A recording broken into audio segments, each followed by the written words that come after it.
প্রাণের দাবি, বহুদিনের দাবি, সেই দাবি যেন আমরা সুচারুভাবে আগামীকালকে প্রতিপালন করতে পারি, আপনাদের সকলের সহযোগিতা চাচ্ছি। আমি সংক্ষিপ্তভাবে আপনাদেরকে এটুকু জ্ঞাত করছি যে আমরা 17টা কেন্দ্র স্থাপন করেছি 9টি ভবনে, এবং 17টি কেন্দ্রের মধ্যে আমরা 990টি বুথ স্থাপন করেছি, এবং যেই বুথ সংখ্যা তৈরি করা হয়েছে সেটি আমাদের ভোটার সংখ্যার জন্য যথেষ্ট। এবং আমরা আশা করি আমরা যদি স্ট্যান্ডার্ড প্র্যাকটিস অফ ভোটিং করি তাহলে কোনো ধরনের কনজেশন, কোনো ধরনের ভোটিং লাইন, কেউ বঞ্চিত হওয়া, কারো ভোট দেওয়ার ক্ষেত্রে কোনো ধরনের অস্বাভাবিকতা থাকবে না, আমরা এই বিশ্বাস করি।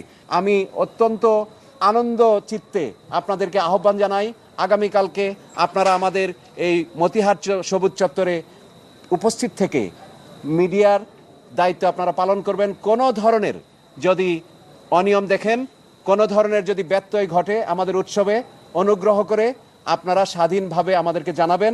আমরা আমাদের সাধ্যমতো, কমিশন প্রস্তুত রয়েছে, আপনাদের সমস্ত বিষয়গুলো ইনশাল্লাহ আমরা দেখার চেষ্টা করব, এবং আপনাদের মাধ্যমেই আমরা জাতিকে একটি মেসেজ দিতে চাই যে চেষ্টা করলে হয়তো একটি ত্রুটিমুক্ত নির্বাচন করা সম্ভব, এবং এই উদাহরণ আমরা ইনশাল্লাহ সৃষ্টি করতে যাচ্ছি আগামীকালকে। আমাদের বিষয়টা হলো যে আমরা মিডিয়া কর্মীকে সর্বোচ্চ অগ্রাধিকার দিতে চাই, কারণ আমাদের সমস্ত কর্মকাণ্ডগুলোই পর্যালোচিত হবে মিডিয়ার মাধ্যমে, জাতি জানবে আমরা কতটুকু কাজ করছি।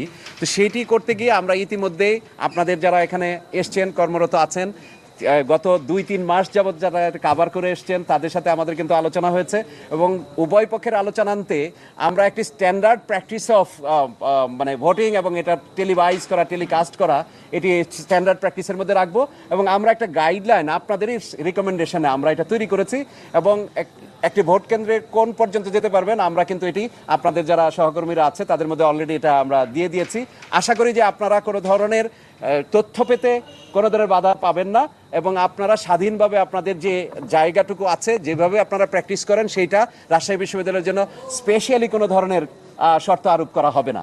আশা করি যে এটা আপনারা একটি ভালোভাবে সেটি রাকসুকে কাভারেজ দিতে পারবেন, এবং সুজনকে আবারও আশ্বস্ত করতে চাই যে আপনারা যে স্ট্যান্ডার্ডের প্র্যাকটিসটা করেন সেটি আমাদের পক্ষ থেকে অনুরোধ থাকবে, সেটি আপনারা করবেন। আমরা রাকসুতে লাইভ বলতে আপনার যখন কোনো একটি ভোট কেন্দ্রে ভোটার উপস্থিত থাকে, যখন ব্যালট পেপার থেকে শুরু করে সমস্ত কর্মকাণ্ডের আপনি ছবি নিতে পারবেন, এটি আপনি ক্যামেরা, এটা আপনার অধিকার, মিডিয়া কর্মীর অধিকার, যে what is happening within the vote centre সেটি আপনি অবশ্যই কভার করবেন। কিন্তু একটি বিশেষ ফোকাস করা, বিশেষ লাইভের যে প্রসঙ্গটা আসছে সেটি ভোট কেন্দ্রের বাইরে, যেখানে বারান্দা আছে আমাদের, সেখানে আপনারা লাইভ করতে পারবেন। গোপন বুথ যেখানে, সেখানে আপনি ক্যামেরা প্রবেশ করতে পারবেন না।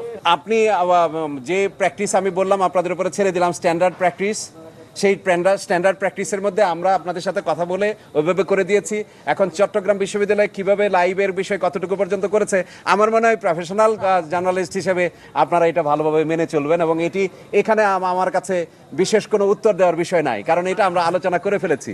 আগামীকাল সকাল 9টা থেকে 4টার মধ্যে ভোট প্রদানের জন্য যে উৎসবের আয়োজন করা হয়েছে, সেই উৎসবটাতে যেন তারা সকলে অংশগ্রহণ করে, এবং স্বতঃস্ফূর্তভাবে রাজশাহী বিশ্ববিদ্যালয়ের কেন্দ্রীয় ছাত্রছাত্রী সংসদ নির্বাচন, সিনেট নির্বাচন এবং হল ছাত্র সংসদের নির্বাচনকে একটি সফল একটি কর্মকাণ্ডে পরিণত করে, এই উদাত্ত আহ্বান জানাচ্ছি। আপনাদের মাধ্যমে আমাদের শিক্ষার্থীদেরকে অভিনন্দন জানাতে চাই, তাদের দাবির প্রেক্ষিতে আমরা আগামীকালকে সেই ঐতিহাসিক মহেন্দ্রক্ষণের সামনাসামনি এসেছি। তাদের প্রতি আমাদের এক ধরনের অভিনন্দন। তারা অনেক সংগ্রাম করেছেন, অনেক দাবি করেছেন, চূড়ান্তভাবে তারা বিজয়ী হয়েছেন, এবং আগামীকালকে আমরা রাকসুর বিজয় দেখতে চাই।